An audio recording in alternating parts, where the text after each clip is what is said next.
It's Local Edition. I'm Brad Pomerance. Thanks again for joining us. We're joined by Ed Royce, a member of the United States Congress. Welcome home. It's been a tough summer. I want to talk about the debt ceiling debate. You ultimately voted for plans proposed and supported by the Speaker.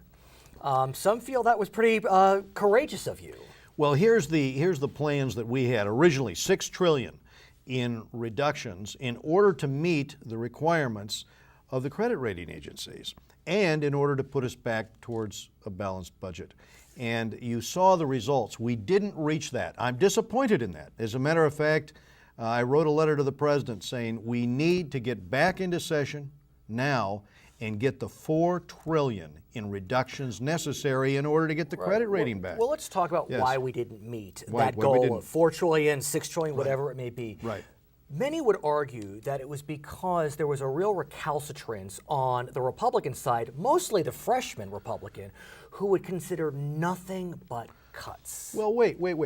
Let's go back to how this started. The president took the position that there would be no reductions. It would simply be a hike in the debt ceiling. As you know, the freshmen were fighting for a position of the cuts had to exceed any increase in the, and that's where they ended up, right? And there's no doubt that you got the president to move, you meaning the Republican Party. That's right. And I think the country feels that it's a net positive. But it's not enough. And so your point, we need to go back in, and the way to attack this, the way to get this last part done, in my opinion, we have these loopholes in the tax code that should be closed. Think about this. Let's talk about that, if I may, sir, because when we look at what we call loopholes, mostly to corporations, and I don't want to comment on whether they're people or not, but ethanol subsidies. Ethanol subsidies, wheat subsidies, whatever it may be.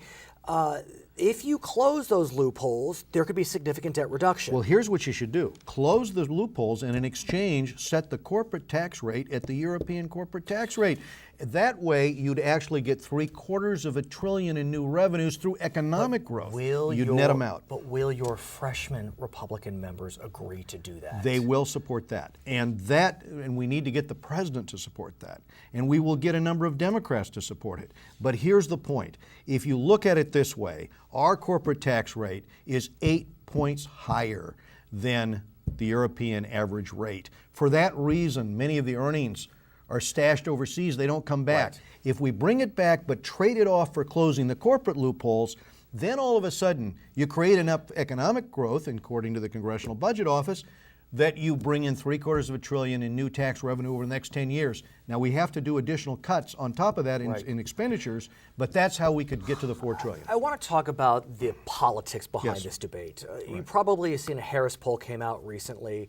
Congress's approval rating is at 5%. Yeah, I saw that. That is remarkable. And for better or for worse, the House of Representatives is run by Republicans. And as a result, and the Senate is run by Democrats. No doubt. Right. But I think it's fair to say, and correct me if you disagree, that the Republicans are seen as the drivers of Congress. Of trying to drive down the deficit and trying to get to a balanced budget. And until we get there, there's going to be a lot of acrimony. We have got to get back to a balanced budget. Otherwise, it's going to look like Greece. It's going to look like Athens, Greece, or London, Portland, it's going to be Portugal. Anarchy.